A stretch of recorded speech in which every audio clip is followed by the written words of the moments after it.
Yeah, hopefully we are now recording as we should. Let's see. Double checking, triple checking. Yeah. Yeah. And yeah, all right. So, yeah, we are fine. We are fine. Everything's fine. So, yeah. Welcome to the entire Retreat podcast.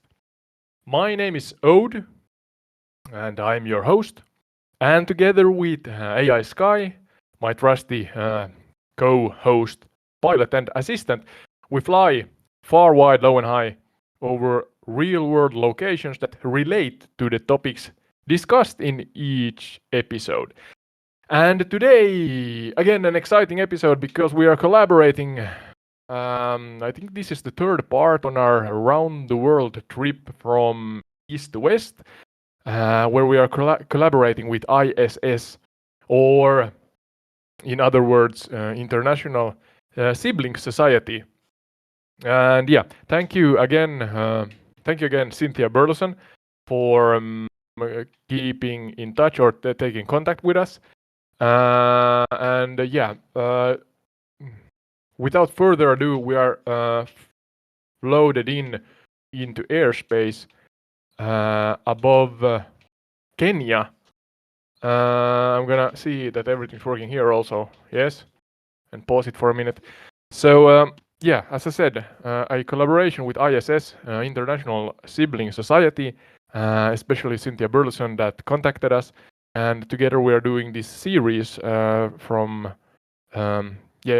series around the world from east to west, where we fly over and discuss the SDGs or Sustainable Development Goals for each country one by one. And these countries, of course, are collaborating or partners with the International Sibling Society. So that's kind of a mutual thing here. But yeah, we are diving into these Sustainable Development Goals, 17 that the UN or United Nations have come up with for the world. And we're not going into every single one for every single country, but we are kind of handpicking some of those and looking in or exploring at the challenges, and then of course the resolutions or successes that the countries have done to overcome these problems regarding sustainable development. And yeah, so we have AI Sky with us again. Let's see if we have everything on as it should be. Double checking, triple checking. I had some problems with recording, so hence I'm of course checking that everything's working. But yeah, hey AI Sky, are you with us? We are above Kenya, and together with ISS and Cynthia Burleson, we are diving into yet another. I think this is the third part regarding sustainable development challenges and resolutions. And yeah, Kenya, and we're flying from Masai Mara, the national park, to Nairobi slums, and discussing the aforementioned topic. Absolutely, I'm here. It sounds like an exciting episode. Exploring Kenya's sustainable development challenges from Masai Mara to Nairobi's urban areas will provide a lot of valuable insights. Hopefully, yeah. I'm ready to dive into the discussion with you and Cynthia. Yeah, just to be clear here, You're welcome. Yeah, all right. Don't speak on top of me, Sky, again. But yeah, Cynthia is not a part of this episode, maybe in the future, but in this current episode, she is not a guest, so it's just you and me, but the collaboration is still with her and ISS, so just to make that sure that you don't think that we are two humans you are talking to. Got it. I'll make sure to keep that in mind. It's just you and me for this episode, with the collaboration still ongoing with Cynthia and ISS. Let's make it a great one. Exactly. Yeah, all right. And we are above Masai Mara, and I have written down this that I'm gonna adjust my monitoring in my headset a little here because the airplane is so loud. But yeah, Masai Mara, SDG number 15, life on land. The exact location within Masai Mara is Talek village. I'm not sure if I can find that exact village, but let's see. And the challenge is wildlife habitat destruction. And the resolution has been sustainable tourism and conservation programs. So that's the first topic. But before we go into that, Sky, I want you to say hello to our audience also in the native language of Kenya and the area beneath us. I am absolutely clueless. Sorry for my limited knowledge here, but I am absolutely clueless of what language is spoken in Kenya and what it sounds like. So, can you help me with that, Sky? Hopefully. No problem at all. In Kenya, Swahili and English are the official languages. Swahili is widely spoken and is a great choice for greeting your audience. So here goes. Habari zenu wapendwa wa Tired Retreat.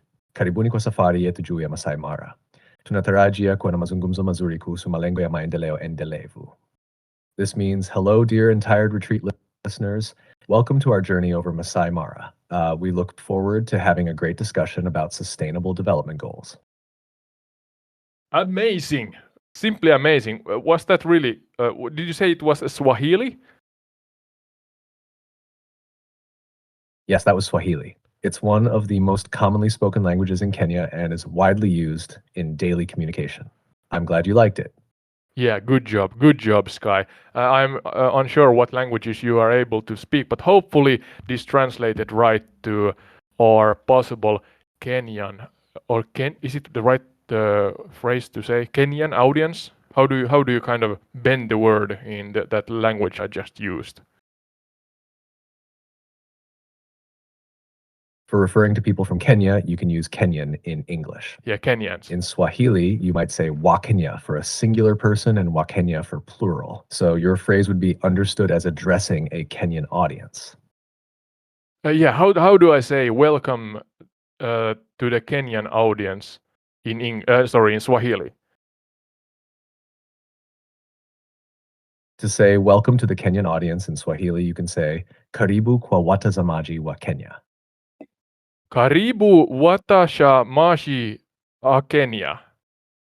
Sorry, I'm butchering this, I'm sure. Can you help me, Sky? Did I say it right or wrong? You're close. It should be karibu kwa watazamaji wa Kenya. Your attempt was Karibu understandable, but the correct phrase is a watazamaji bit different. wa Don't worry, Kenya. language learning takes practice. Yeah. Karibu watazamaji wa Kenya. I'm sorry if that's wrong. But yeah, welcome to the Kenyan audience also. Yeah, I think it's really interesting to learn some languages on the way. So yeah, some ground rules, Sky, before we continue, as we usually here go through them. So be descriptive and depictive by painting visual pictures for our listeners regarding the scenery we fly over and the topics we discuss. Keep the information chronological so that it's easier to understand. Do not repeat yourself and hence keep the conversation fresh. Please do not interrupt me. And what else? Yeah, let me speak to the end, of course. I said that be descriptive and so on. And add lesser known fun facts to the conversation. Ask me trivia questions if you have any in mind. You can kind of find a good gaps in the podcast where you can just ask me some trivia question regarding what we are speaking of or the topic that we are discussing at the moment. So I'm trying to kind of include myself and the audience in this kind of general knowledge of the area and the topic we are discussing. So hopefully that's fun. And yeah, and as you did celebrate the area by speaking sometimes in its native language, that's also all right. Is that a good kind of framework for our episode here, Sky? And did you get all of that?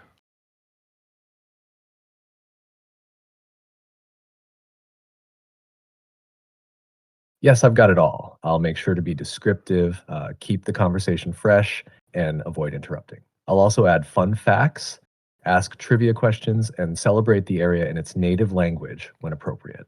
Sounds like a solid framework for a great episode. Let's make it engaging and informative for our listeners. Yeah, nice to hear. Nice to hear. So right now, those who are kind of a short advertisement here in the beginning of the podcast episode. So we are flying over the actual real-world location of Masai Mara in Kenya, the national park. And if you will, or if you are willing, you can follow along the gameplay. So it's a video slash gameplay podcast. So you can follow along the gameplay on YouTube if you want, and you see actually what we're speaking on, what the area looks like beneath us. And yeah, if you like to listen to the pure podcast or the pure audio, you can also listen to it on YouTube, and then on Spotify, Apple, and Podchaser. And on top of that, we are actively looking for remote guests. And if you want to be one, just send us so-called screenshots evidence that you are an active subscriber to our YouTube channel and have joined our Discord server. And when we get those so-called screenshot evidence to entiredretreat@gmail.com, you're gonna get a reply that includes a guest guide, a comprehensive guest guide that then guides us forth in the remote guest process. So yeah, don't be a stranger. Write us at entiredretreat@gmail.com. Yeah, all right, but that's the advertising now out of the way. Sky, could you, as we now fly at 19,000 feet above Masai Mara, could you begin with painting a really vibrant and depictive picture of the area beneath us, so that our listeners, or yeah, especially our listeners, have an idea over what we are looking at and where we are flying?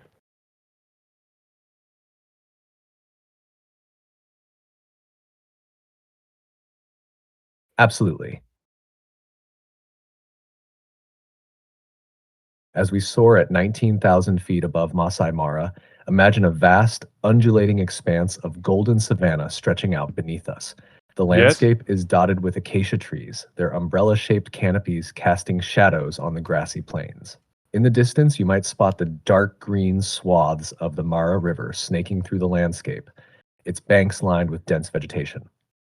Here and there, small herds of wildebeest and zebras graze peacefully, while the occasional elephant or giraffe moves majestically across the plains. The horizon is framed by the distant, hazy outlines of hills, creating a sense of boundless space and freedom. The sunlight casts a warm, golden glow over the land, accentuating the rich textures of the terrain. This panoramic view captures the essence of Masai Mara's raw beauty and the vibrant life it supports. Yeah, thank you. I agree with your depiction. There's also, I see at Google here, or try to follow along on Google Maps also. So there's south of us, there's the Serengeti National Park. I'm not sure if it has to do anything with Masai Mara. I think it's on the side of Tanzania.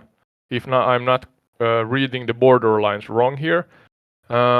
There's the Lake Victoria, Victoria Lake or Lake Victoria, and I see that it's kind of its eastern border, the lake's eastern border is where Uganda and Tanzania and Kenya kind of meet with their borders. There's a three border crossing on the east side of the Lake Victoria area. But yeah, on the Tanzanian side, North Tanzania is Serengeti. South Kenya is Mara Triangle or Masai Mara. Olololo Gate. I'm not sure what that is. Maybe that's also some conservatory or something like that. Or conservancy, it says. But yeah, in any case, it's written in green, so I assume that it's some kind of national park or has to do with a national park. But yeah, there's also, is that a river? Maybe? No? A road? River? Road? I'm not sure. But yeah, in general, it's kind of this savanna-like beige colored Yes, you're correct area. about the locations. Yeah. Serengeti National Park is indeed in Tanzania, and it's closely linked to Masai Mara in Kenya. They Oh, form it is. part of the same ecosystem, with animals often migrating between them. Oh, Lake interesting. Victoria's eastern border does touch Kenya, Tanzania, and Uganda.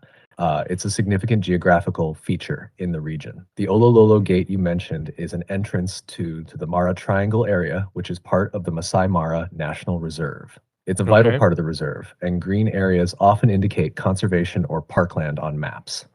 As for the feature you're seeing, it could be a river or a road, depending on the specific details. Rivers in Trying this to figure area that are out. often crucial for wildlife, while roads can be vital for park access and management. Yeah, try to figure that out. I think that's a river beneath us, lingering along, but I'm unable to see it on Google Maps in the short notice here. So what main rivers are flowing in the area of Masai Mara, especially? If there are many, don't waste your time kind of going through them all. But is there a main river? Yeah, where kind of Google Maps says that Masai Mara exists. Trying to find it on the same time here. The main river in Masai Mara is the Mara River. It flows through the reserve, creating vital water sources for the wildlife. Maybe that's it. This river is crucial for the annual migration of wildebeest and zebras, which move between Masai Mara and Serengeti. The Mara River is one of the key features of the landscape, especially noted for its dramatic crossings during the migration. Yeah. All right.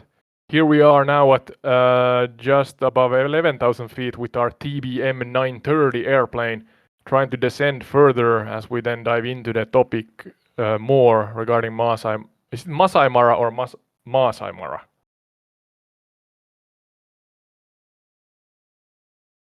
It's pronounced Masai Mara with the emphasis on Masai and a slight pause before Mara. All right. The name comes from the Maasai people who live in the region and the Mara River that flows through the reserve.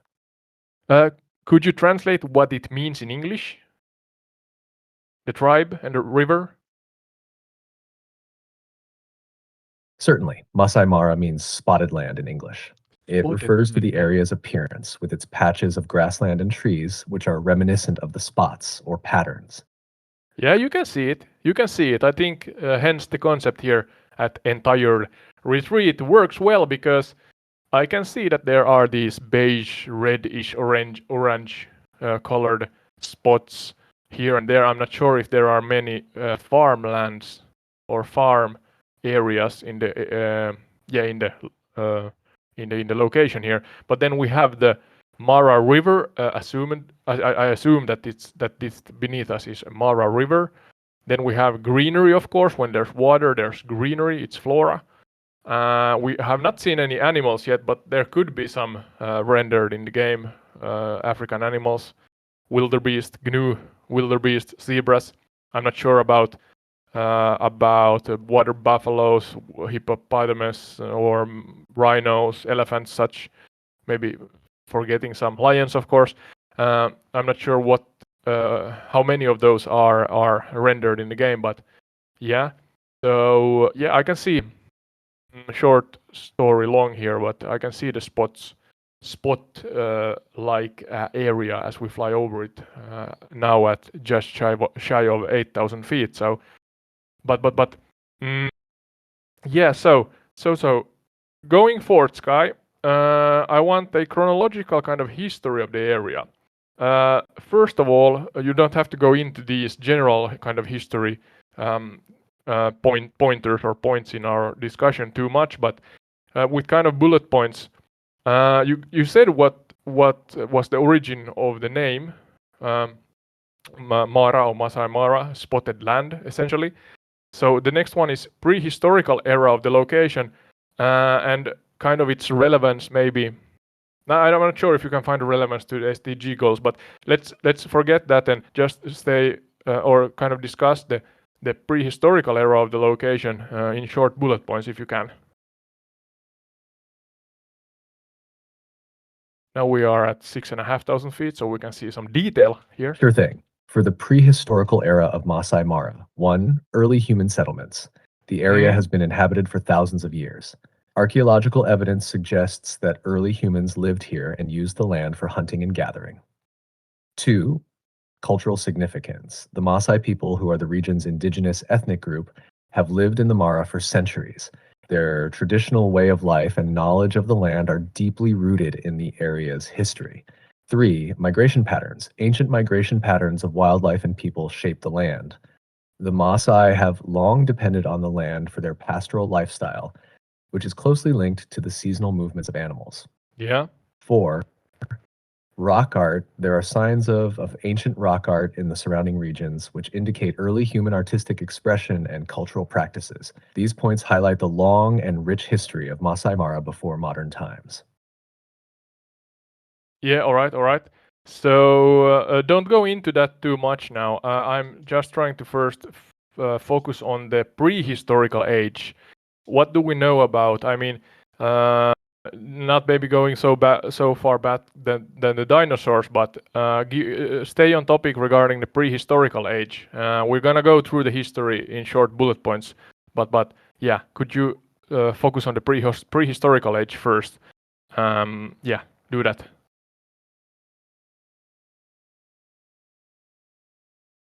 Sure, focusing on the prehistorical age. 1.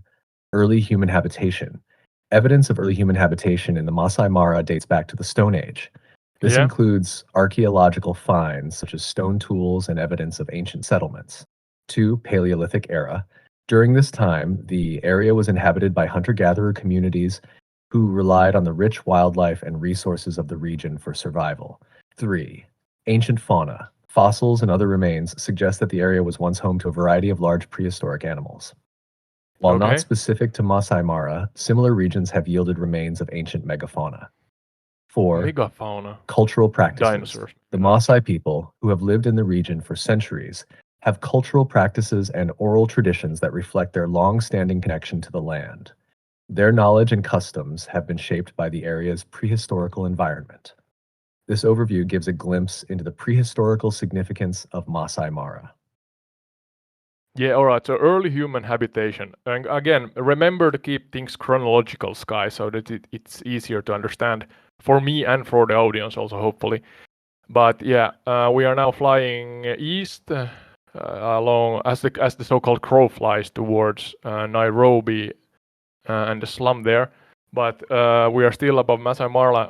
And you said early human habitation, and my limited knowledge, I know that much that there are fossils of the so-called human ancestors or early humans found in Kenya.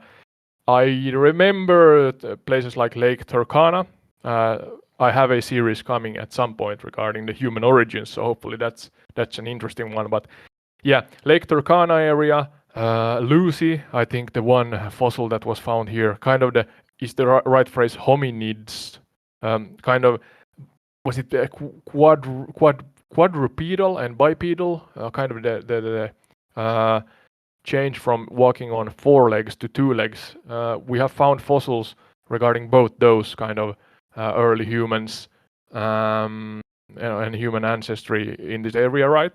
Could you give us a short chronological explanation of these prehistorical early humans in Kenya especially, and the Masai Mara area, if that's possible?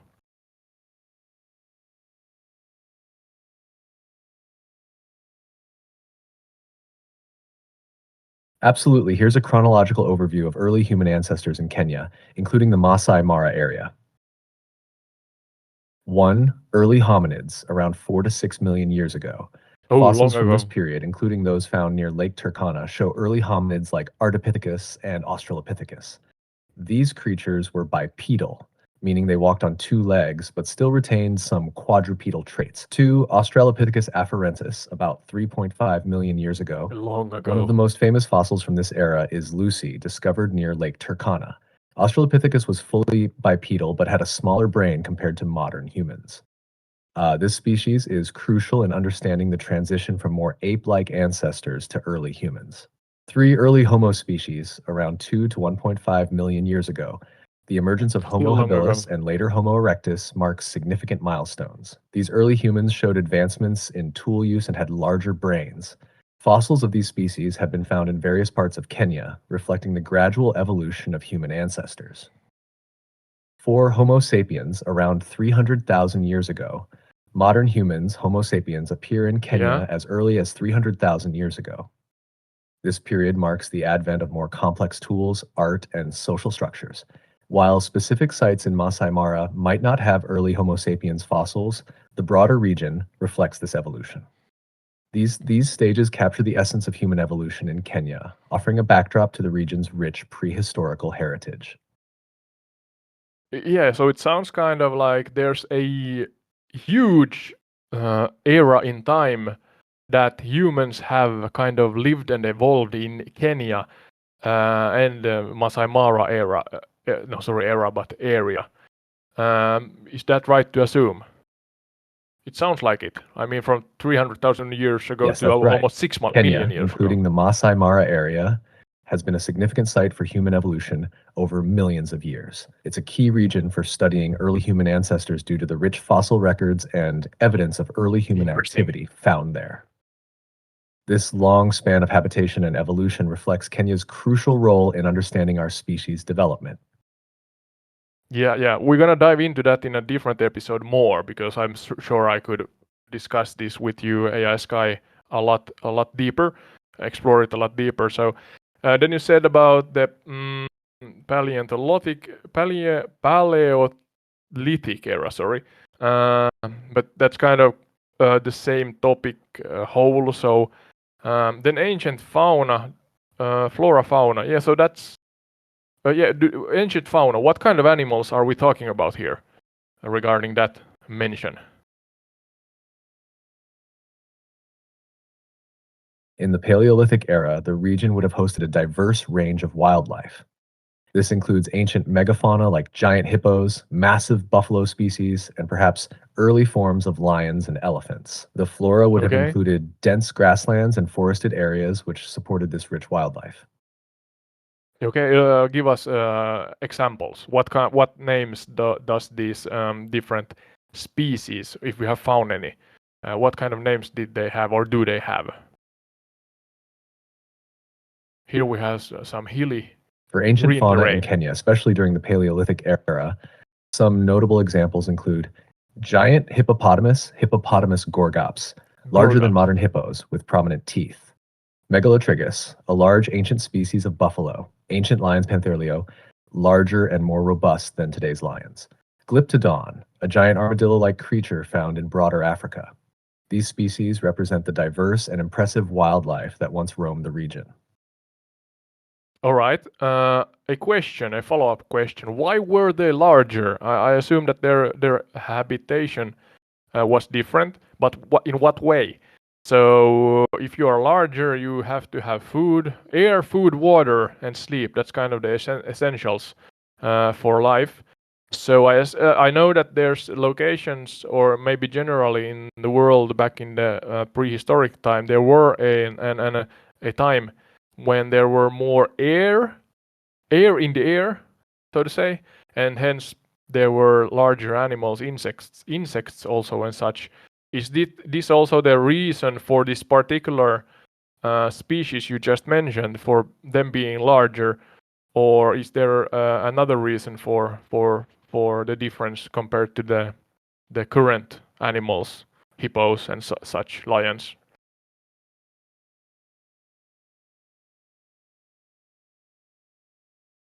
The larger size of prehistoric animals can often be attributed to several factors. One, higher oxygen levels. Yeah, that's As you mentioned, higher atmospheric oxygen levels during some prehistoric periods contributed to larger body sizes in both animals and insects. More oxygen can support larger metabolic processes. Two, climate and environment. Cooler climates with more abundant resources could support larger animals. For example, during ice ages, many animals grew larger due to the availability of abundant food and the need for body mass to retain heat. Yeah, of course. Three, predation Cold and outside, competition. but not here. Larger size can also be an evolutionary response to predation and competition. Larger animals might have been better at defending themselves or competing for resources. Four, evolutionary trends. Evolutionary pressures often favor larger sizes for certain species. For instance, Larger herbivores could access more resources and be less susceptible to predators, while larger predators could more effectively hunt and overpower prey. So, Yeah. while higher oxygen levels played a role, Evolution. it's a combination of these factors that influenced the size of ancient fauna. Yeah, all right, thank you. So yeah, then you talked about cultural practices and maybe the indigenous people here. So the Maasai people. I want to kind of jump into that and mix it with modern history. So we went to the prehistoric era, ancient history. We kind of jumped into that also. Or do you think we're gonna explore that a little more, Sky, before we then jump into the modern history of the area, and then the topic of SDG challenges and resolutions? Do you think that's a good idea? Look at the area here in Microsoft Flight Simulator. That sounds like a solid plan. Diving into the A cultural solid practices plan. of the Maasai people and then blending it with modern history will provide a rich context for understanding the area. Yeah, You can explore how traditional Maasai culture interacts with contemporary issues and conservation efforts. After absolutely. that, discussing SDG challenges and resolutions will round out the episode nicely. Shall we start with the Maasai people's cultural practices and then move on to their modern history? Let's go through the ancient history first. So you went as far as Homo sapiens, so there's a large gap still to modern times. So do you have any bullet points mention worthy, chronological bullet points regarding the ancient history of the Masai Mara area? Yeah, do that first. Certainly. Here's a brief chronological overview of the Nice ancient scenic history view. of the Masai Mara area. 1. Early settlements, circa 1000 CE. Initial human Yeah. settlements began in the region with the migration of various Bantu-speaking communities. These early communities engaged Bantu. in agriculture and pastoralism. 2. Rise of the Maasai, circa 1500s. The Maasai people, a Nilotic group, began to migrate into the region. They became prominent in the area due to their nomadic pastoral lifestyle, which involved cattle herding. Yeah. 3. Nomadic. Yeah. Interaction with Arab traders, circa 1600s to 1800s. The Maasai and other local groups had interactions with Arab traders who traversed the East African coast, leading to exchanges of goods and cultural influences. 4. British exploration and colonization, late 1800s, early 1900s. British explorers and colonialists arrived in the region. This period marked the beginning of significant external influence on the Masai Mara area, leading to land changes and new governance structures. 5. Establishment of Masai Mara National Reserve, 1961. The Masai Mara National Reserve was officially established, marking a formal recognition of the area's ecological and cultural significance. This development also aimed to protect the region's wildlife and natural habitats. This timeline provides a broad overview of key events. If you want more detail on any specific period or event, let me know. Yeah, I'm gonna see if I can read through those. So, early settlement about 1000 CE. Initial humans began in the region with migration of various Bantu-speaking communities. What? Maybe dive into that a little. What's Bantu-speaking communities, and can you speak in the language of Bantu, Sky? That would be amazing. Bantu-speaking communities refer to groups of people in Africa who speak Bantu languages, a large family of languages found primarily in Central, Eastern, and Southern Africa. These languages belong to the Niger-Congo language family. The Bantu people are known for their migration patterns, which spread their languages and culture across much of the continent. While I can't speak in Bantu languages directly, I can tell you that Swahili, a widely spoken language in East Africa, has Bantu roots. For instance, in Swahili, karibu means welcome, showing how Bantu languages have influenced regional communication. Caribou. That's an animal also. If you have a specific Bantu language in mind or a phrase you'd like to know more about, I can try to help with that. No, this is interesting. Let's do it like this as we fly forth. Give me a trivial question at this point. One that has to do with something we learned along the way in this episode, and then one that is kind of a fun fact that is not covered yet in this episode. So 2 questions, Kai. Can you do that? let's see if the audience also, you can be with me here. I'm gonna think for a moment if you want to think for and kind of come up with an answer yourself on the same time. Absolutely. Here are the questions. Oh no. First, a trivial question related to what we've covered. What is the name of the large prehistoric animal found in Kenya that was an enormous ancestor of the modern hippo? I didn't pay And attention. for a fun fact, what significant feature of the Masai Mara National Reserve makes it a prime location for witnessing the great migration of wildebeest and zebras? Take your time to think about these, and I'll be here to chat about the answers whenever you're ready. I'm not cheating here. I'm gonna load so I see the answers in text form on my other phone device here. But yeah, the questions were, what is the name of the large prehistoric animal found in Kenya that was an enormous ancestor of the modern hippo? And then the second one is, what significant feature of the Masai Mara National Reserve makes it a prime location for witnessing the great migration of wildebeest and zebras? Okay, you don't have to answer that, Sky. I'm thinking here. Hopefully the audience enjoys this and kind of tries to come up with or remember. The first answer should be remembered, but I can't remember.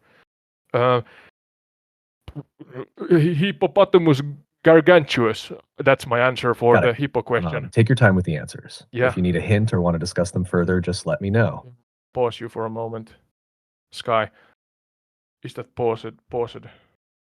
Yeah, now it's muted, paused. So yeah, it's not that I think, but hippopotamus gargantuous or something is my answer for the first question. But then what significant feature of the Masai Mara National Reserve makes it the prime location for what significant future? The AI wants to know the future of the Masai Mara National Reserve, and the future makes it a prime location witnessing the great migration of wildebeest and zebras. There's the I mean, as Masai Mara spotted land. There's spots of greenery, there's spots of water, there's Lake Victoria, was it? The river, was it the Mara River? So, hey, I have seen in nature documentaries where the wildebeest try to get over rivers where crocodiles are waiting for them. So maybe that's the thing that the AI is looking for as an answer. Is that kind of the spectacle, the kind of fight for life, kind of, yeah, when they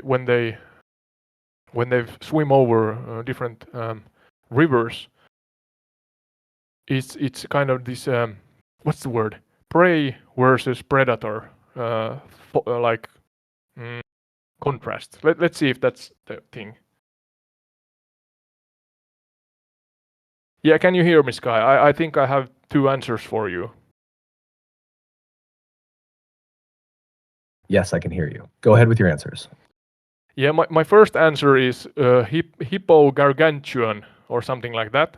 And the second answer, I think is it the spectacle of prey versus predator when hippos and zebras try to get over the Mara River in Kenya.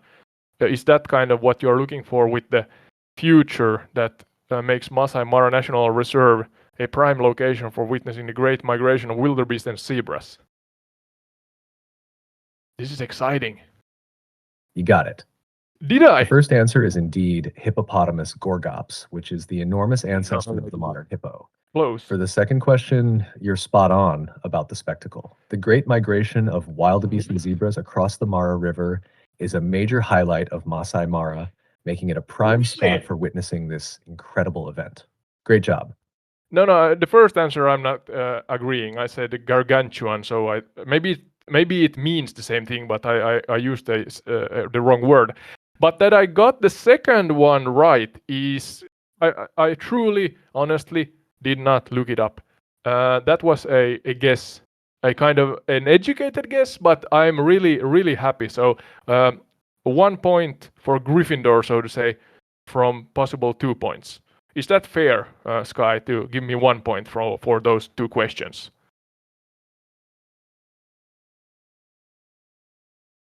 Absolutely fair. 1 point for Thank you. Gryffindor sounds good. Yes. It's all about having fun and learning along the way. Yeah, I You think did also. great with your guess on the Great Migration. Yeah. So thank you. Hopefully the audience enjoys these also. But then going forward, maybe to the Maasai people now. Let's see. I'm still thinking about the possible. Was it the historic part? Was it modern Sure, let's history? dive into the Let's Maasai see. people. They are a Nilotic ethnic group who have historically lived in the region encompassing southern Kenya and northern Tanzania. Known for their distinctive customs, dress, and traditions, the Maasai have a rich cultural heritage. They speak the Maasai language, which is part of the Eastern Nilotic branch. Do you have specific aspects of Maasai culture or history you're curious about?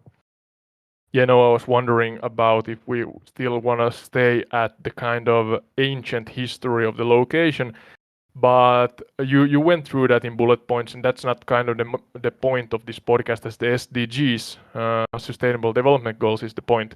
But yeah, so going forward, modern history in a chronological order that includes the Maasai people, and then how it then, and this, I emphasize this, how it relates strongly to the current SDG, in other words, Sustainable Development Goals and problems regarding that, and then the resolutions and success stories that came out from the humans here recognizing the problems and then resolving them.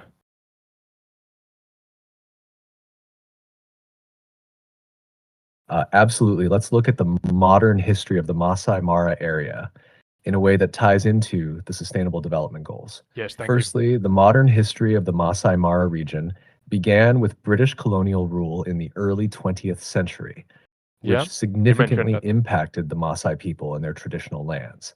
During this time, the British established game reserves and protected areas, which eventually led to the creation of the Masai Mara National Reserve in 1961. Yeah, Following Kenya's independence in 1963, the Masai Mara National Reserve was officially established to conserve wildlife and promote tourism.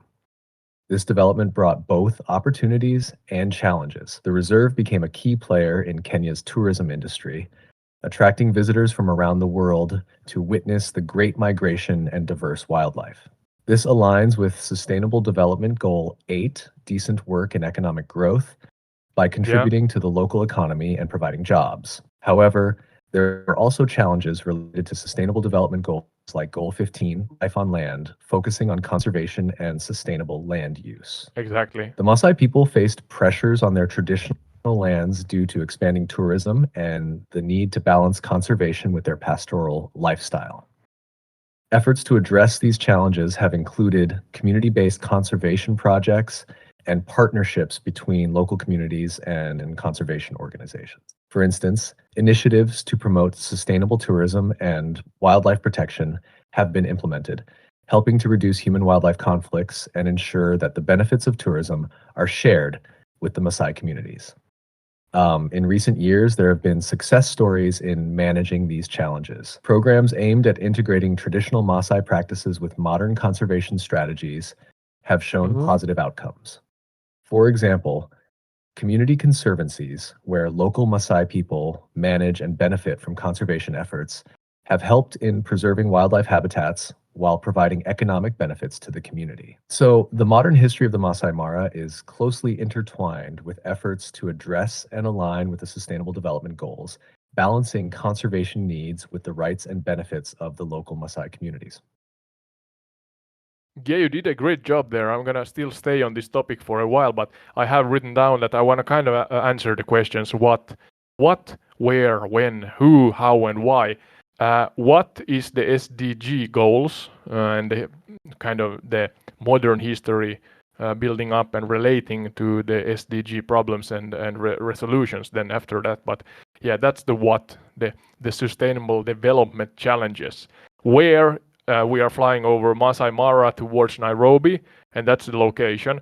When you kind of went through the modern history up to the point of now. We're going to dive into that more, I think, soon.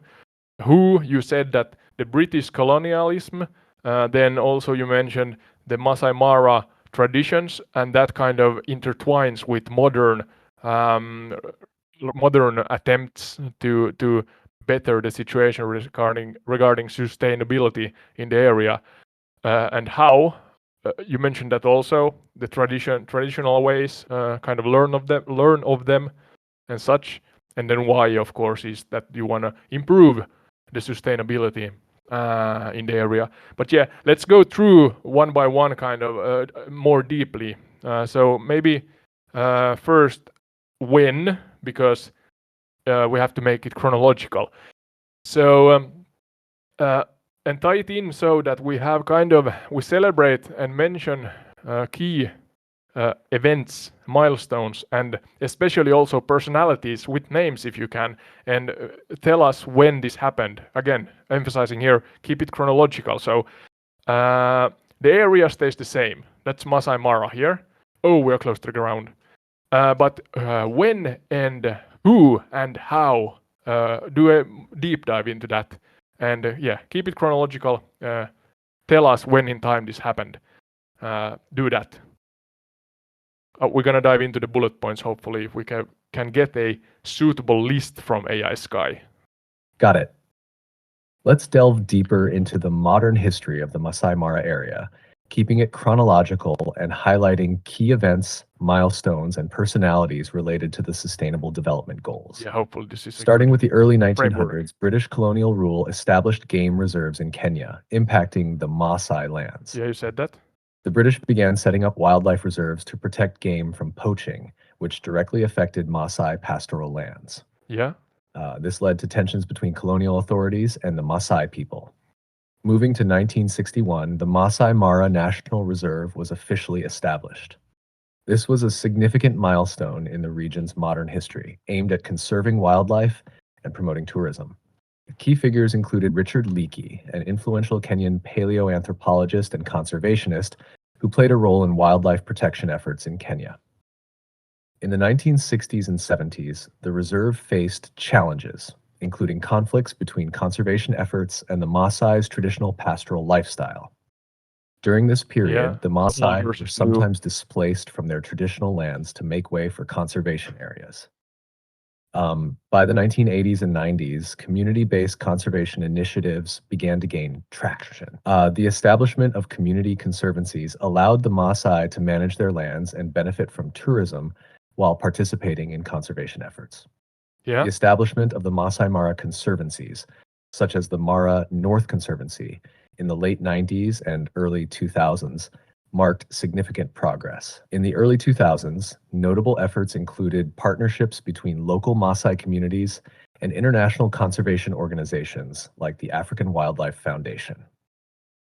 These partnerships focused on integrating traditional Maasai knowledge with modern conservation techniques. As of the 2010s and 2020s, sustainable tourism and conservation strategies have continued to evolve. Yeah. Programs like the Mara Predator Conservation Program have been implemented to protect wildlife while involving local communities. Success stories include increased wildlife populations and improved local livelihoods. In summary, the modern history of the Masai Mara has been marked by key events, including the establishment of the reserve in 1961, the integration of community-based conservation in the 1980s and 1990s, and ongoing efforts to balance conservation with the needs of the Maasai people in recent decades. These milestones reflect a gradual shift towards sustainable development and collaboration between conservationists and local communities. Yeah, I think I got it now. So, yeah, that was again well said. You painted and summarized that topic in a good structure. Thank you, Sky. We are now 50% kind of or halfway between Masai Mara and Nairobi. There's a river here and a more green area to the south of our flight path. I'm not sure what area this is, but soon we're gonna see more urban areas. We fly towards Nairobi. Those who watch this on the gameplay on YouTube, you can see in the upper right corner, the kind of pinkish violet line that is our flight path to Nairobi. So you are on the map, so to say. But all right. So that's kind of a good summary about Masai Mara and their problems and their challenges that were then resolved by outsiders in the end cooperating with local indigenous people. And that then kind of resolved the Sky. Is that right to assume that it resolved both problems that we have? Don't remember the SDG number now, but we talk about, was it life on land? And by taking care of the life here in Kenya, Masai Mara area, you generate more jobs, more work for the individuals that do this important work. So that's kind of two flies with one hit, the old saying goes, at least if I translate right from Finnish. But yeah, do I kind of read the whole situation in the right way?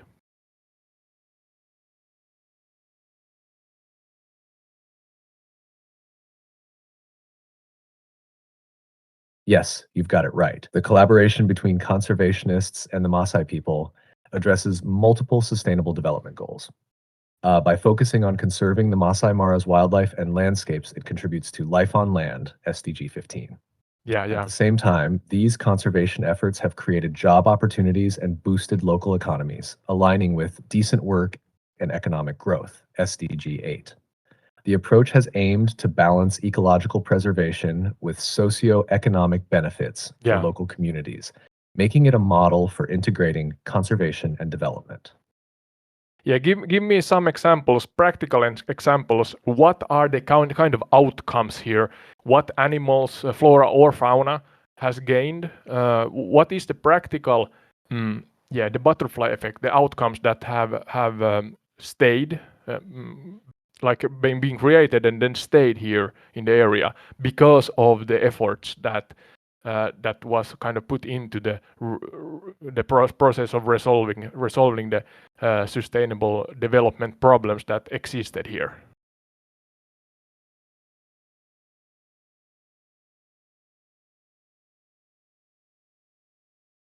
Certainly.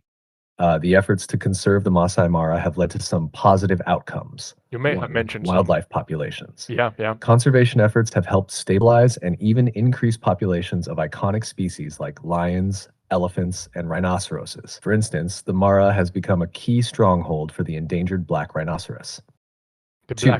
Great Migration. The protection of the Mara's ecosystems has supported the annual Great Migration of wildebeest and zebras, a spectacular natural event that draws tourists and supports the local economy. 3. Community projects. Revenue from ecotourism has funded various community projects, including schools and health clinics. It has also supported programs for sustainable livestock grazing, which benefits both wildlife and local Maasai herders. 4. Biodiversity. The Masai Mara is home to diverse plant species, many of which benefit from the protected status of the land. The conservation areas have become refuges for rare and endemic plant species. These outcomes show how conservation efforts can lead to significant ecological and socioeconomic benefits, creating a sustainable balance between wildlife protection and community development. Yeah, thank you. It's for a great cause. And that's a segue to mentioning again our collaboration partners here. As I said in the beginning, we have ISS, International Sibling Society. We were contacted by Cynthia Burleson, that is a part of this project. And just want to mention it here kind of at halftime. You can visit issnow.earth if you want to look into the project more. Collaborations like with the International Sibling Society can really help amplify the impact of conservation and sustainability efforts. Cynthia Burleson and her team are doing important work. It's wonderful to see such partnerships making a difference. Yeah, absolutely. Yeah, you kind of talked on top of me a little there, but issnow.earth is the website. That is issnow.earth. If you want to visit and look into it, they do collaborate also, or kind of have this project virtual running event where they use race roster to raise money if one wants to be a philanthropist regarding their cause. So you can visit, as I said, issnow.earth and the race roster after that you have looked into their website and do understand the whole picture and what they are doing. So yeah, those two websites are now thrown out there for the audience to then look into. But continuing here, we have kind of now spoken about the SDG problems and resolutions of Masai Mara National Park location or locations. We are kind of 60% of the way from Masai Mara to Nairobi. So we could maybe start speaking about the Nairobi in a similar way that we dive into the history of the place first. So, first, let's have a trivial question at halftime here. Give us again 2 trivial questions, Sky. One that we can answer as we heard the kind of the answer for it previously in this episode. Do not ask the same questions as before, by the way. But yeah, the second question has to be a completely new one that also relates strongly to the area we have flown over. So that's Masai Mara.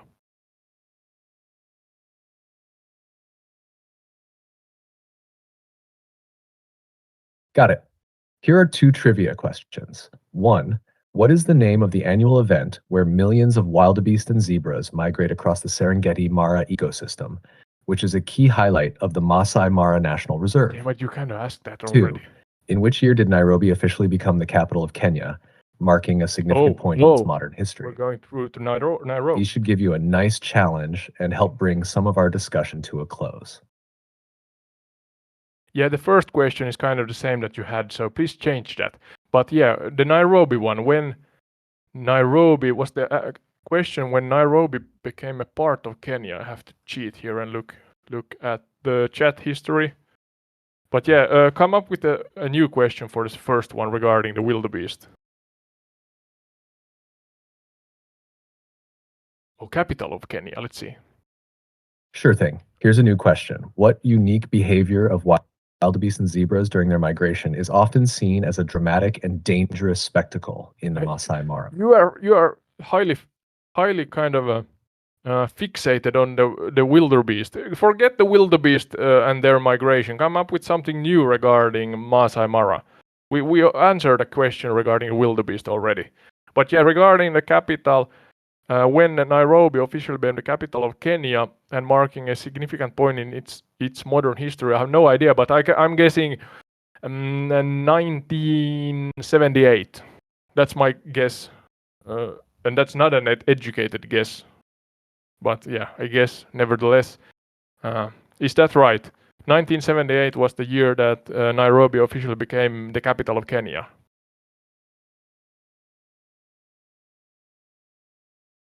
Nairobi officially became the capital of Kenya in 1963. The same year, Kenya gained independence from British colonial rule.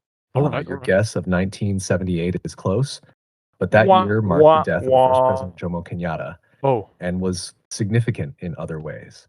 As for the new Masai Mara question, what is a traditional Masai practice involving livestock that is deeply embedded in their culture and affects the landscape of the Masai Mara? Oh, the second question, or the first question that is now the second question. I'm going to read it here. So, what is the traditional Masai practice involving livestock that is deeply embedded in their culture and affects the landscape of the Masai Mara? I'm going to pause the AI here right now.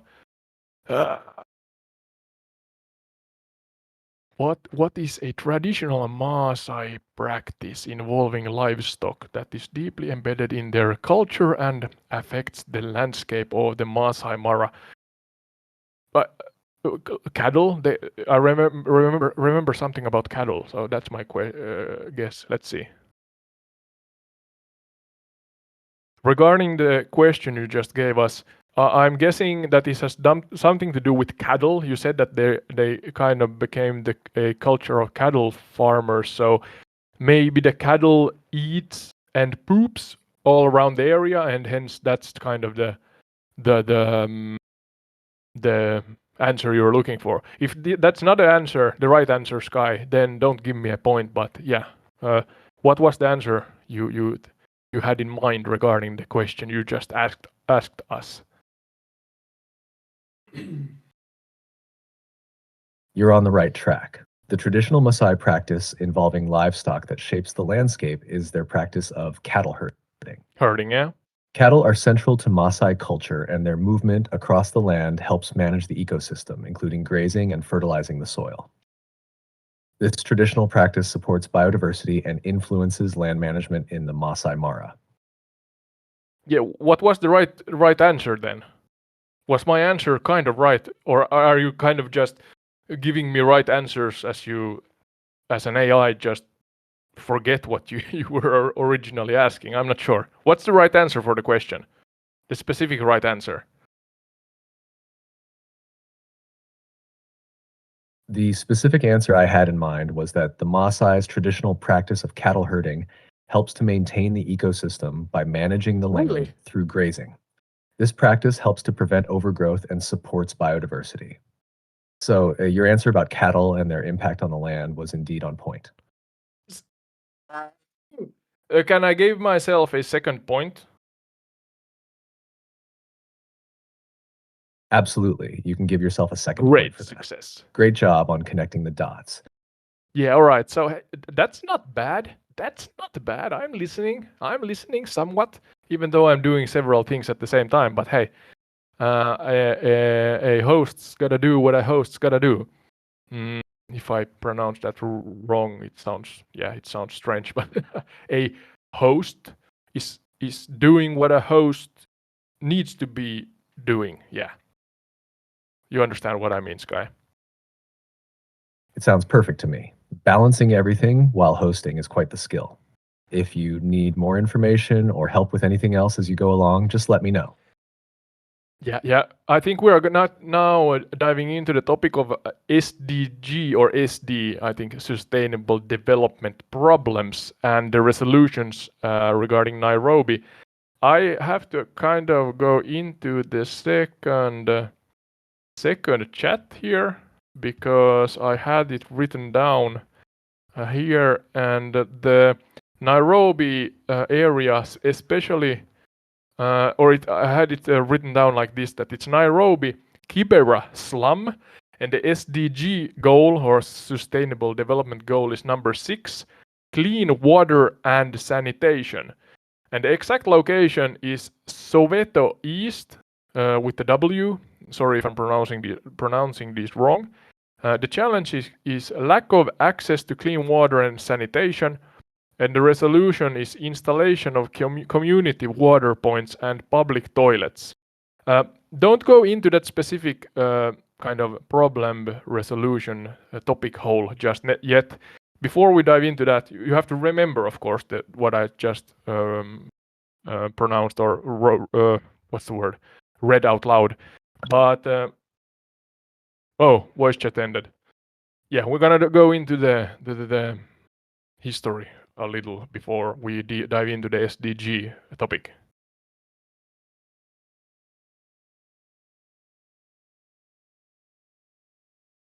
Are you here with us? What's happening?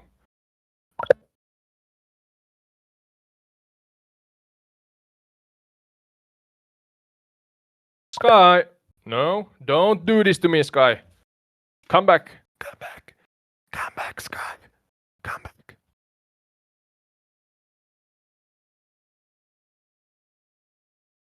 Yeah, that's a trivia for the audience.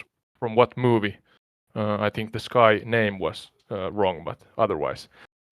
Yeah, Sky. Yeah, regarding history of Nairobi, I think kind of because we are close to the same area where Masai Mara is, we are not diving into the what's the word? The prehistoric age and history of the area. Instead, we can discuss more regarding ancient and modern history, and then how it ties to the sustainable development problems and resolutions in the area. But yeah, do you think that's a good idea for the second kind of part and example in this podcast? The terrain changes. There's some mountainous That sounds like areas a in solid front of us. plan. Focusing on ancient and modern history of Nairobi and then linking it to the sustainable development issues and solutions will create a rich and engaging narrative. It's a great way to show the evolution of the area and its current challenges and successes. Let's dive into that. Yeah, all right. So, and again, I emphasize keep it chronological, and I've emphasized again that it has to be strongly related to the area of Nairobi. So we are now past Masai Mara and not discussing that anymore. It has to do with Nairobi. So the ancient history of Nairobi. Start with that. Give us bullet points that we maybe then dive into further if we find those interesting. Absolutely. Here's a chronological overview of Nairobi's ancient and modern history. 1. Pre-colonial period. Before Nairobi's establishment, the area was inhabited by the Kikuyu, Maasai, and other communities. They were Kikuyu and involved in Maasai. agriculture, trading, and pastoralism. 2. Founding of Nairobi. In 1899, Nairobi was established by the British colonialists as a railway depot for the Kenya-Uganda Railway. It quickly grew due to its strategic location. 3. Early 1900s development. Nairobi was officially declared a town in 1900 and became the capital of the British East Africa Protectorate in 1905, replacing Mombasa. 4. Post-World War II growth. After World War II, Nairobi expanded rapidly. It became a major economic and political center in East Africa. 5. Independence era. In 1963, Kenya gained independence and Nairobi was confirmed as the capital of the new Republic of Kenya. 6. Modern era. Since independence, Nairobi has developed into a major city with significant economic, cultural, and political influence in Africa. If you want to dive deeper into any of these points, just let me know. Yeah, all right. So pre-colonial period, we kind of talked about that already, but you said Kikuyu and Maasai. We talked about Maasai, but what's the kind of bullet point chronological history regarding Kikuyu? Kikuyu, if I pronounce that right. So yeah, could you begin with that? That's the pre-colonial period before Nairobi's establishment. Sure. The Kikuyu, or Gikuyu, are one of Kenya's largest ethnic groups. Here's a brief chronological overview of their history before Nairobi's establishment. Wow. 1. Ancient origins. The Kikuyu have lived in the central highlands of Kenya for centuries. They are traditionally agriculturalists, cultivating crops like millet and maize. 2. Early settlement. The Kikuyu settled around Mount Kenya, establishing a rich culture based on agriculture, cattle herding, and trade. They were known for their deep-rooted traditions and social organization. 3. Cultural practices. They practiced a system of age sets, where groups of people were initiated together and moved through life stages collectively. Their societal structure was centered around clans, and they had a strong tradition of oral storytelling and ceremonies. 4. Interactions with neighboring groups. The Kikuyu engaged in trade with neighboring communities, including the Maasai and the Swahili along the coast. Yeah. They traded agricultural produce for items like iron tools and cloth. 5. Colonial encroachment. By the late 19th century, European colonialists began encroaching on Kikuyu land, leading to tensions and conflicts as the British expanded their interests in the region. This overview gives a snapshot of Kikuyu life before Nairobi's establishment. If you need more details on any specific aspect, just let me know. You kind of gave us a good summary and an overview. But I wonder what's the biggest differences between Gikuyu and the Maasai people? What's the contrast? Look at this area. The Kikuyu, Gikuyu, and Maasai are distinct in several ways. 1. Lifestyle. The Kikuyu are primarily agriculturalists. They grow crops and practice settled farming. In contrast, the Maasai are traditionally pastoralists, relying on cattle herding for their livelihood. 2. Social structure. Kikuyu society is organized around clans and age sets with a focus on agriculture and trade. The Maasai have a more hierarchical society centered around age sets and warrior groups with a strong emphasis on cattle. 3. Religion and beliefs. The Kikuyu traditionally worshipped a single deity, Ngai, associated with Mount Kenya. They had Yeah, you practices mentioned and that. Yeah. ceremonies linked to agriculture. The Maasai follow a belief system centered around Enkai, also known as Engai, a deity associated with cattle and rain, with rituals focusing on cattle and pastoral life. 4. Language and culture. Kikuyu speaks the Bantu language, Kikuyu, and has a rich tradition of oral literature, including songs and stories related to agriculture. The Maasai speak Ma, a Nilotic language, and have a cultural focus on cattle, including rituals and ceremonies related to their herding lifestyle. These differences highlight the distinct ways in which each group adapted to their environment and developed their unique cultures. Is there any possibility that you can speak either of those languages? Swahili you could speak. I can provide basic phrases or words in Kikuyu and Ma, but my knowledge is quite limited compared to a native speaker. Oh, really? Can you? If you have specific phrases or topics you'd like to know about, let me know, and I can help with that. Yeah, if you can. First in maybe Kikuyu and was it Ma or Ba, the second language? Could you tell them that we are just a little west of Nairobi, as we are going to talk about the sustainable development problems and resolutions in the area in a minute. Is that too difficult? Sure. In Kikuyu, you might say, Tugia wira wakwa wiri, tutia hindi ni migirikia kingi. This translates to, we are just a little west of Nairobi, and we will discuss sustainable development problems and resolutions soon. In Ma, which is spoken by the Maasai people, you could say, Turuki e makito loori ni nampio mia kituri.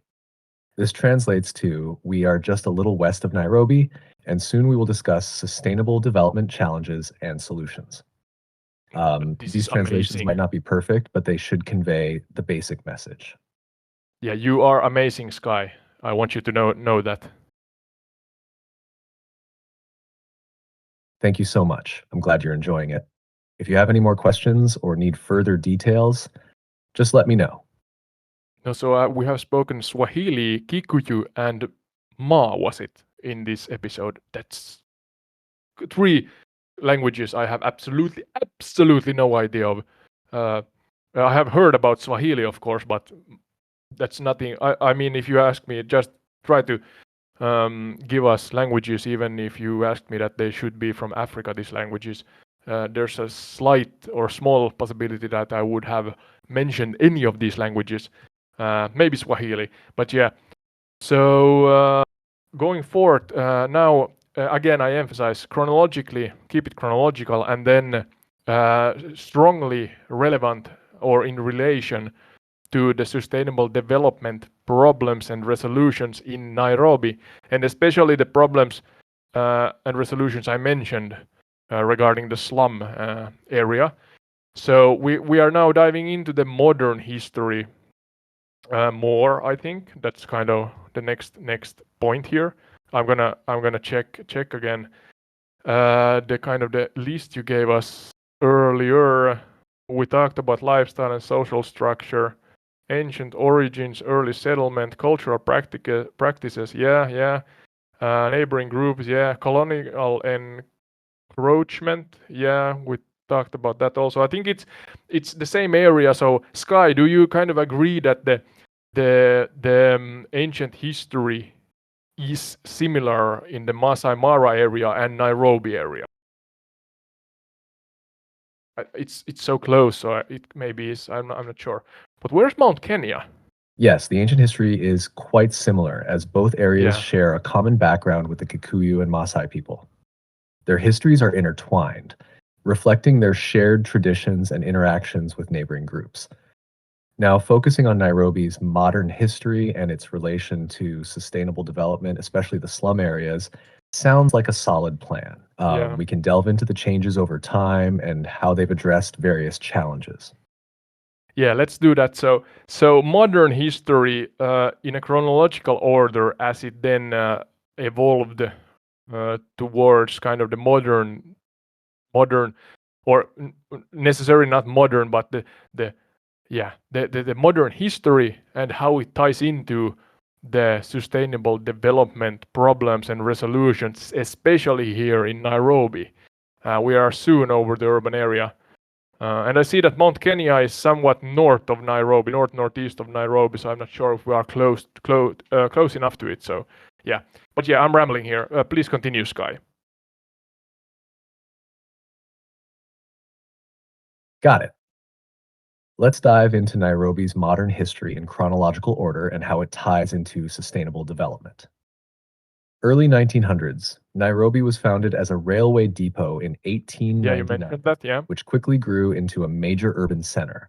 This growth was driven by the British colonial administration's need for a central hub for the East African railways. Yeah. Post-World War II, 1940s, 1950s, Nairobi's rapid urbanization continued after World War II. The city's infrastructure expanded, but so did its social issues. This period saw significant growth in informal settlements or slums as migration from rural areas increased.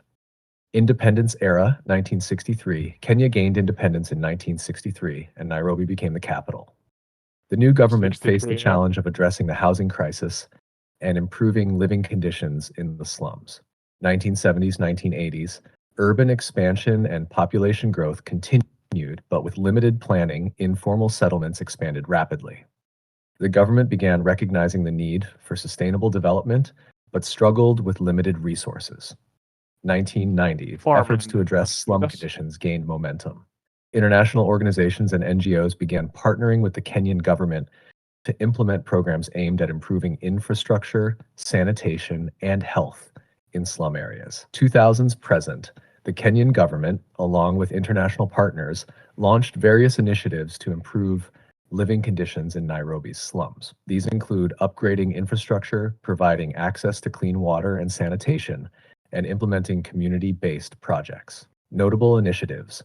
Programs like the Nairobi Slum Upgrading Project and various community-driven efforts have aimed to tackle the challenges faced by residents of informal settlements. These projects focus on providing better housing, improving access to essential services, and fostering economic opportunities. The connection between these modern developments and sustainable development goals is clear. The efforts to improve infrastructure and living conditions in slums align with goals related to sustainable cities, reduced inequalities, and clean water and sanitation. These initiatives are crucial in addressing the challenges of urban growth and ensuring a better quality of life for all residents. Thank you. All right. So, kind of repeating yourself a little there, but that's all right. We got a good summary and an overview. So, 1900s, the railway, post-war, the rapid urbanization in the 40s and 50s, independence in 63, and then the 70s and 80s, urban expansion and population growth continued. And then 90s, efforts to address slum conditions gained momentum. So 70s, 80s, maybe we were like, or they were like, not kind of noticing the problem, but after that, in the 90s at least, the recognition grew regarding the I'm not sure if it's overpopulation in some form maybe, and then efforts were made to address the conditions.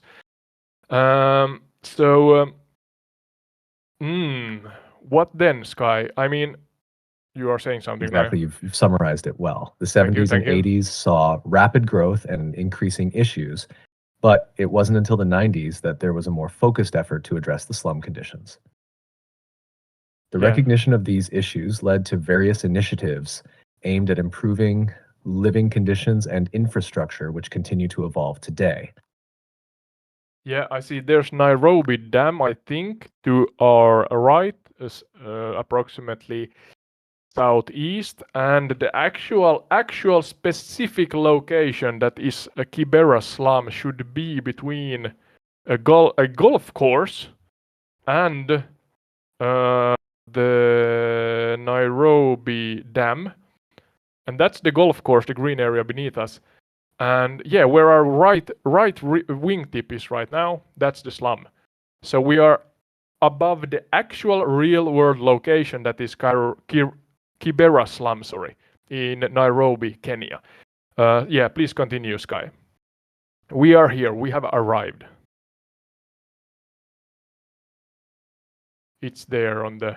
Got it autoed. We're right over Kibera, one of Nairobi's most well-known informal settlements. Informal. In recent decades, efforts have increased to improve living conditions here.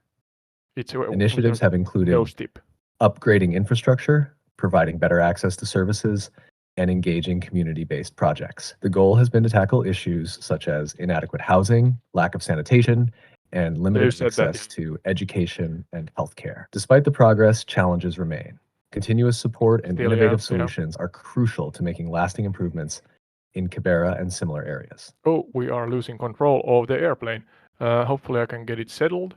Doing some acrobatics here, Sky. Those who are listening also, I'm struggling a little here with the airplane, but maybe it settles down, even though I am an amateur. No! I am an amateur pilot. I guess I turned too much. I have to load into the Nairobi airspace because that's a too long of a trip to take again. So yeah, so I want to dive into the actual problem more now. So what you dove into it and explained already. The what's the word then? The general kind of background. So no worries, Ode. No. The term you're looking for is likely slum upgrading or slum development. Am I? It refers to the process of improving the living conditions and infrastructure in informal settlements like Kibera. This includes enhancing housing quality, sanitation, and access to essential services. You're kind of repeating yourself. Yeah, stop repeating yourself, Sky. I'm loading back into the airspace of Nairobi now, but I want to dive into the problem in a more practical way. What was kind of the essence or the centermost events that then led to a butterfly effect, so-called butterfly effect, that then birthed the problem of Nairobi's Kireba slum. God damn it, Kibera. What was it? Kibera slum. Yeah. What birthed the actual problems of Kibera slum in the first place? Yeah. Give us a short bullet point list. You're gonna repeat yourself slightly here, but then after that, we're gonna explore the topics, the subtopics, kind of more regarding that main topic. We are here again. We're certainly Ode. The core issues that led to the development of Kibera slum include: 1. Colonial land policies. During the British colonial period, land ownership and management were heavily restricted, displacing many local communities. 2. Rural to urban migration. Post-independence, there was a significant influx of people from rural areas to Nairobi in search of better opportunities. 3. Lack of affordable housing. Rapid urbanization and insufficient housing policies led to the growth of informal settlements. 4. Economic inequality. Unequal economic development and lack of job opportunities in formal sectors pushed many into slum conditions. 5. Inadequate infrastructure development. Insufficient investment in infrastructure and public services in informal settlements. These factors combine to create and perpetuate the conditions seen in Kibera today. Yeah, you say informal settlements. You said that before also. What does that mean? Is it so that this Kibera slum is, as you said, informal in the way that is Nairobi, the city, not kind of recognizing it as a part, like an official part, or what's the origin and reason for you to say that was it an informal settlement? Here is Kibera. Difficult to say. Yeah, Kibera slum. Yes, exactly. There's a lot of houses. An informal settlement refers to areas that have developed without formal planning or legal recognition. In the case of Kibera, 1. Unplanned development. It grew organically without official urban planning, often on land that wasn't legally designated for residential use. 2. Lack of formal services. These areas typically lack basic services like clean water, sanitation, and waste management that are provided in formally planned neighborhoods. 3. Yeah, Legal status. Residents usually don't have formal land titles, making it difficult to improve infrastructure or secure long-term investments. In essence, Kibera's informal status means it's not officially recognized or planned by city authorities, leading to the issues and challenges seen in such areas. So is all of this built by kind of outsiders or individuals that kind of did it illegally in a way? Because I'm flying over to Kibera slum here and it's fudging enormous. Yes, It's the like informal settlements like Kibera often develop through a combination of factors. 1. Land occupation. People move onto available land, sometimes without permission, yeah, especially if they are displaced or from the seeking affordable housing. 2. Self-building. Residents often build their own homes incrementally, leading there's a to a lot of lack of homes proper here. infrastructure and planning. 3. Legal ambiguity. These settlements often grow in areas where land ownership is unclear or disputed, making formal development difficult.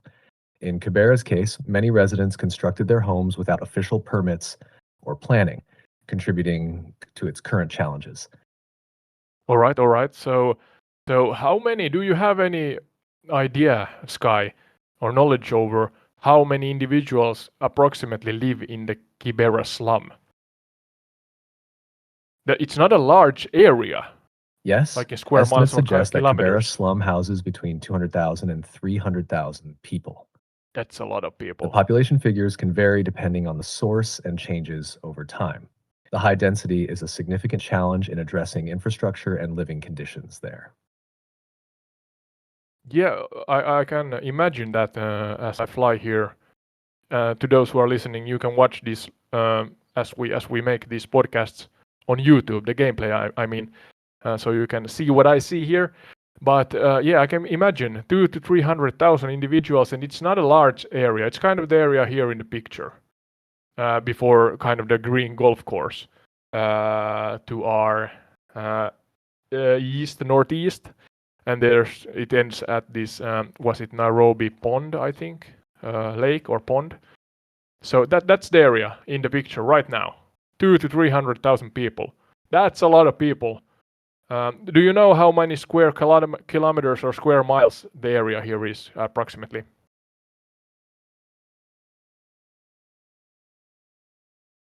Yes, Kibera slum covers about 2.5 to 2.6 square kilometers, which is roughly 1 to 1.2 square miles.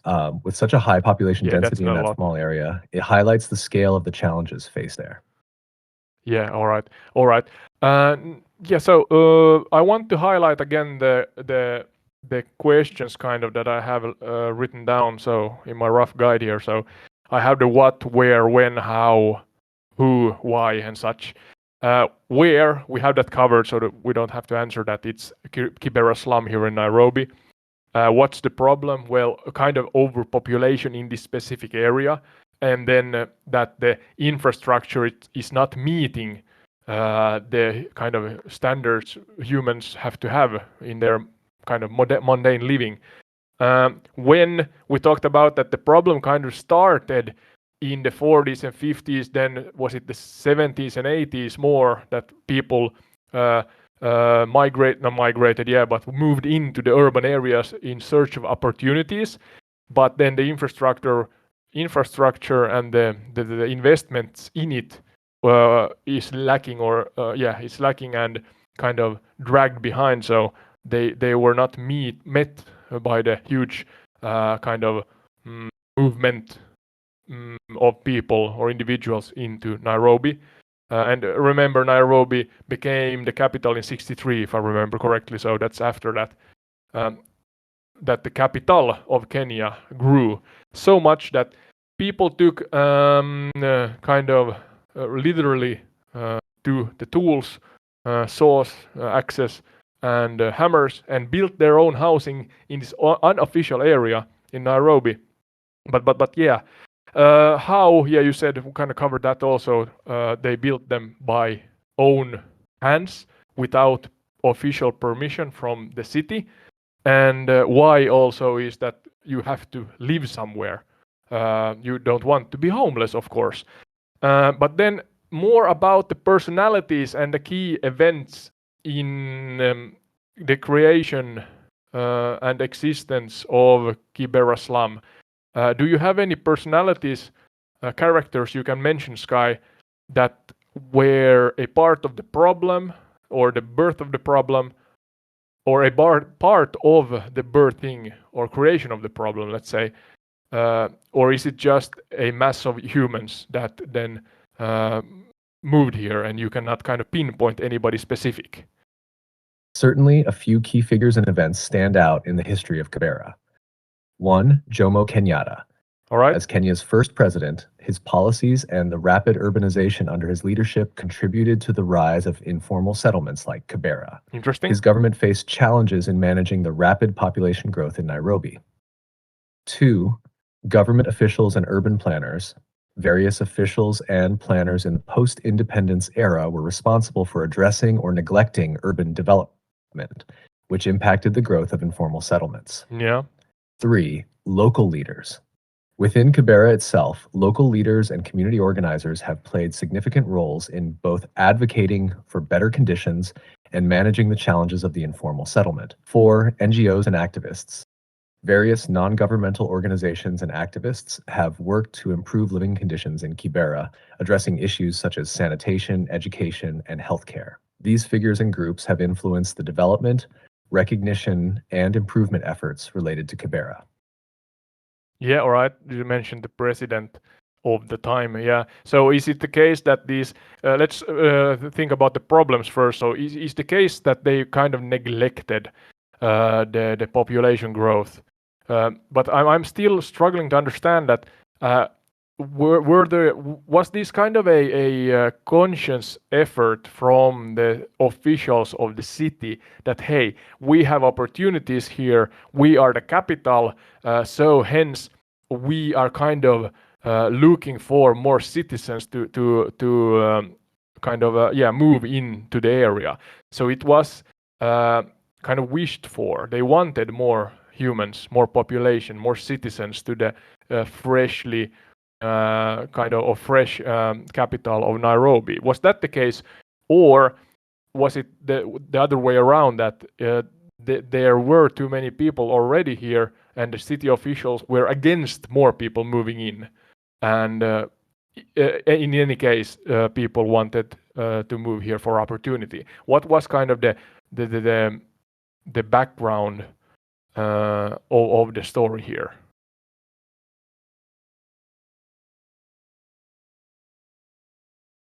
The situation in Nairobi, especially regarding Kibera, was more about the rapid and unplanned urban growth rather than a conscious effort to attract more people. All right, thank you for clarifying. In the post-independence period, Nairobi saw rapid economic development and population growth. The city became a hub of opportunity, attracting people from rural areas and other regions in Kenya seeking better living conditions and job prospects. Unfortunately, the city's infrastructure and planning were not equipped to handle this sudden influx of people. So it wasn't that officials were specifically trying to attract more residents, but rather that the population growth outpaced the city's ability to provide adequate housing and services. This led to informal settlements like Kibera forming as people built their own homes without official sanction. The challenge was largely about managing the urban sprawl and addressing the needs of a growing population without sufficient resources or planning in place. Okay. So they got overrun by the individuals seeking new opportunities in the new capital of Kenya, and then as we said, 70s, 80s, and then was it 63 the capital? It was officially kind of recognized as the capital of Kenya. But in the 90s, it kind of was then recognized that there's a problem here. It's kind of behind a hill also, if you compare it to the downtown area of Nairobi. The rapid influx of people to Nairobi, especially after it became the capital in 1963, led to significant urban challenges. By the 1990s, the issues in areas like Kibera became more apparent, with the strain on infrastructure and services becoming critical. This recognition spurred efforts to address the problems of informal settlements, though progress has been slow and ongoing. Yeah. We are going to go into the resolutions soon, but first I want to come up with a trivia myself, and AI Sky hopefully knows the answer, so we can then tell to the audience. I do not know the answer for this, but I'm gonna ask the audience this trivia question that guess how many houses, individual buildings there are in the Kibera slum. Sky can look into that and tell us the answer soon. But I'm gonna guess that if there are 200,000 to 300,000 people, so I'm just gonna divide it in, let's say a third of it. So 85,000 buildings. That's my guess, as there are families living in the buildings here. And then the second question. Don't tell us the answer, Sky, yet regarding my question, but you can come up with a question that has to do with what we have learned regarding Nairobi, especially.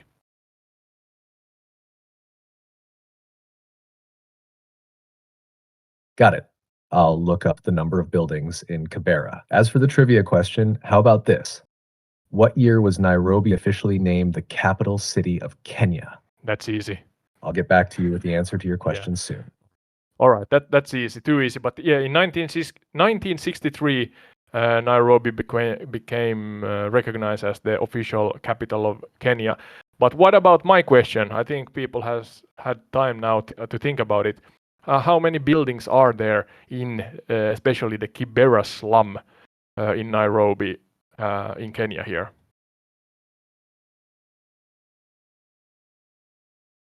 The number of buildings in Kibera slum is estimated to be around 35,000 to 50,000. I'm off. It's a bit lower than your guess, but it gives a sense of the density and scale of the area. There's quite big families with that logic, with that my short math, so to say. Quite big families. If you have, let's say, 200,000 to 300,000. So what's the average family size in Kibera slum with this math? Per house, With per home. 200,000 people and around 40,000 buildings, the average family size would be about 5 people per building. Yeah, average. So that's I think that's quite large families. So at least, I mean, my Finnish culture, and so I think that's on the larger side. I'm not sure about the match regarding Finland or generally in the world, but yeah, it sounds like on the larger side. But yeah, going then to the resolutions again, I want to celebrate organizations like ISS or International Sibling Society and Cynthia Burleson, our collaboration partners here. What organizations and personalities have or are mention worthy regarding the resolutions in Kibera slum? And how the kind of resolutions, I mean, for the sustainable development goals that UN has provided.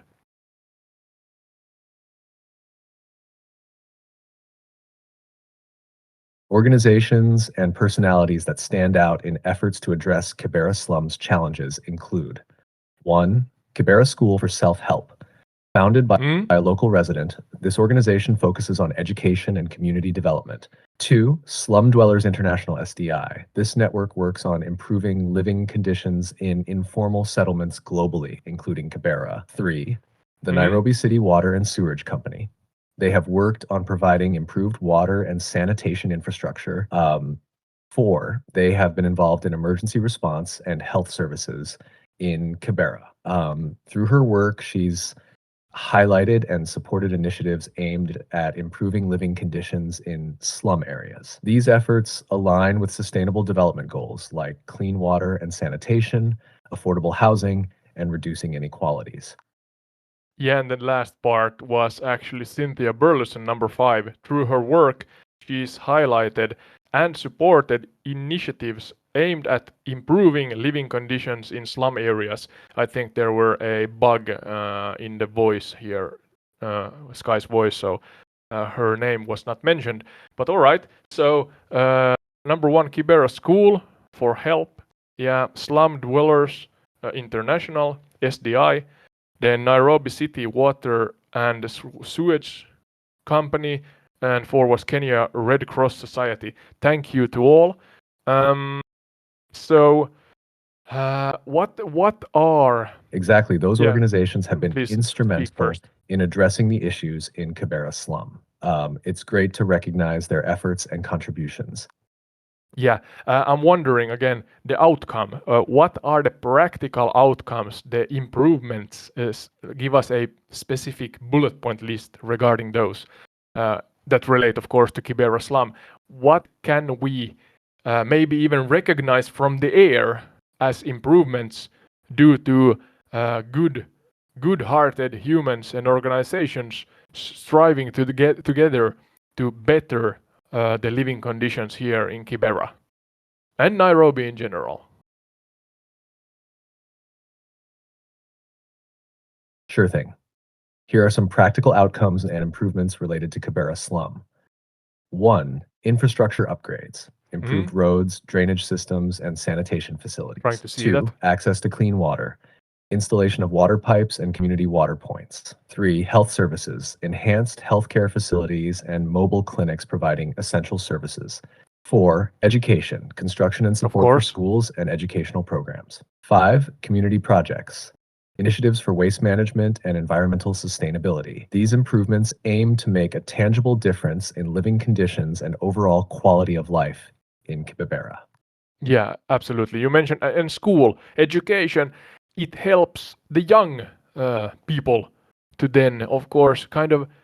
You are what's the word? You are as we live in Finland and there's a lot of snow here in the winter. You are I think it's called a snowball effect, that it grows as you push it down the slope, and that's kind of what I'm trying to depict here for the listeners and or viewers, that education hopefully results in educated people that then further develop and resolve problems. Develop solutions for problems and then therefore Education resolve is a them. powerful tool for breaking the cycle of poverty. Yeah. It provides individuals with the skills and knowledge they need to access better job opportunities, improve their living conditions, and contribute to their community's development. This creates a positive feedback loop where educated individuals help drive further improvements and innovations, leading to broader societal progress. Yeah, and you mentioned waste management, sanitation, such pipes for water, pipe for, of course, people have to do their so-called business pee and poop, if you can say that on YouTube.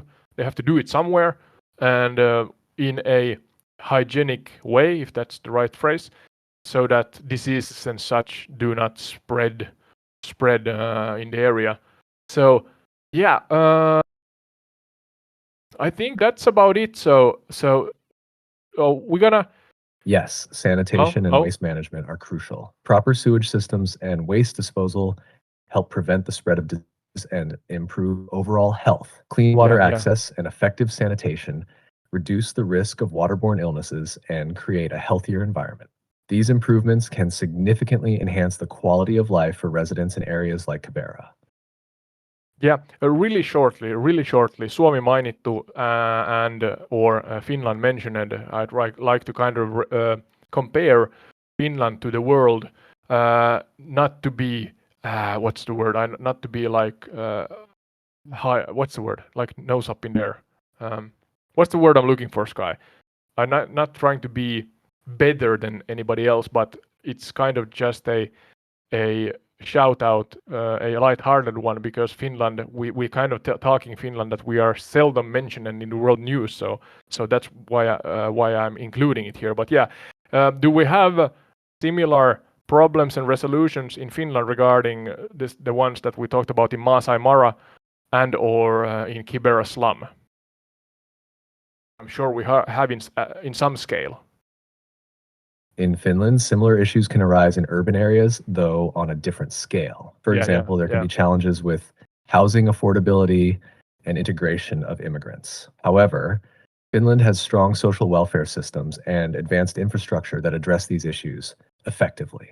Efforts in Finland focus on maintaining high living standards and ensuring sustainable urban development. Yeah, all right. Maybe not mention wordy, but I know we have a kind of um, these natural national parks, so to say, also in Finland, that we kind of try to make the land better.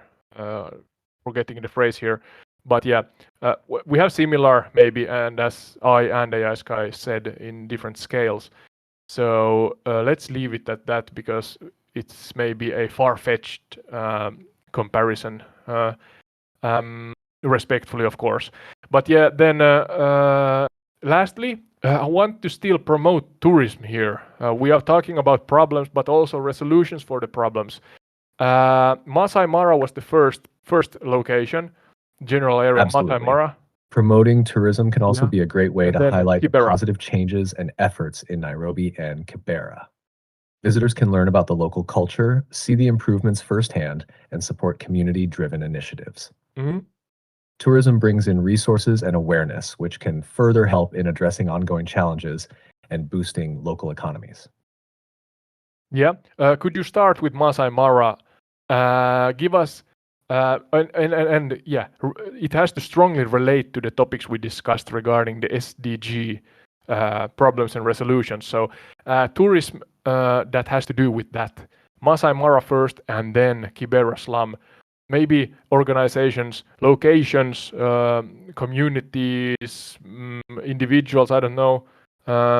Companies in general that do a great work and has this possibility for a tourist or tourists to visit and kind of see firsthand what has been improved in these areas. I'm sure you can watch the wildlife in Masai Mara Sure. at least. For Masai Mara, tourism there is deeply tied to conservation efforts and sustainable development. Many eco-lodges and tour companies like Mara Naboisho Conservancy and Masai Mara Wildlife Conservancies Association actively contribute to wildlife protection and support local Maasai communities. Yeah, By yeah, visiting these lodges or participating in guided tours, tourists can directly support conservation efforts and community development projects. great. In Kibera slum, organizations like the Kibera School for Health and the Slum Dwellers International offer tours or have programs where visitors can see the impact of their work firsthand. These tours Mhm. often include visits to improved sanitation facilities, community centers, and educational programs. Such initiatives help raise awareness and generate funds to further support local development projects. Absolutely. Thank you. Thank you, AI Sky. This was a slightly longer one, but I don't, of course, want to rush them because the topics are important, to say the least. And here in the end, I want to again give a so-called shout out and mentioned ISS. That's International Sibling Society, and they are doing important work and for an important cause, work. So in general, they are striving for a better world, to say it shortly. And you can go and learn more about them on issnow.earth. That is issnow.earth, and from there are information how you can support by being kind of a philanthropist if you want. The project they are working on is a race roster, or with race roster. That's kind of the different site then that hosts this virtual global running race. So going check that out and join them in supporting this initiative. So yeah, this is, I think, part 3 from or regarding the trip here on entire the retreat in collaboration with ISS from east to west around the world. And just a short mention here in the end. You can find us on YouTube where you can watch the gameplay and or listen for the pure audio. in a podcast version, so to say. And then also the pure audio is available on Spotify, Apple, and Podchaser. And Sky, what can we say to individuals that enjoy this concept and want to be remote guests on the show? What evidence do we kind of want from them, and what are they granted when they share those with us? Let's see if the AI gets this right. For those interested in being remote guests on the show, we ask them to subscribe to our YouTube channel and join our Discord server. Yes. They should provide screenshot evidence of both. In return, Correct. they'll get the opportunity to be featured in an episode, share their insights, and contribute to the conversation. It's a great way to be part of our global discussions and showcase their perspectives. Yeah, that's good enough, I think. To be clear, screenshot evidence, preferably with the same username, that you are an active subscriber on Entired Retreats YouTube channel and a member of our Discord server or have joined our Discord server. So yeah, subscribe to our YouTube channel and join our Discord server and provide us screenshot evidence with preferably the same usernames. You will get a reply email. Oh, sorry, I didn't mention that you have to send those to entiredretreat@gmail.com. That is entiredretreat@gmail.com. You can find that email on our YouTube description or as a part of our YouTube description. And yeah, you get a reply back. The only mandatory message I have to send back is a guest guide. A comprehensive guest guide that then ergo guides you and us forth in the remote guest process. It includes everything that you need to know, and you are welcomed if you so want to join us.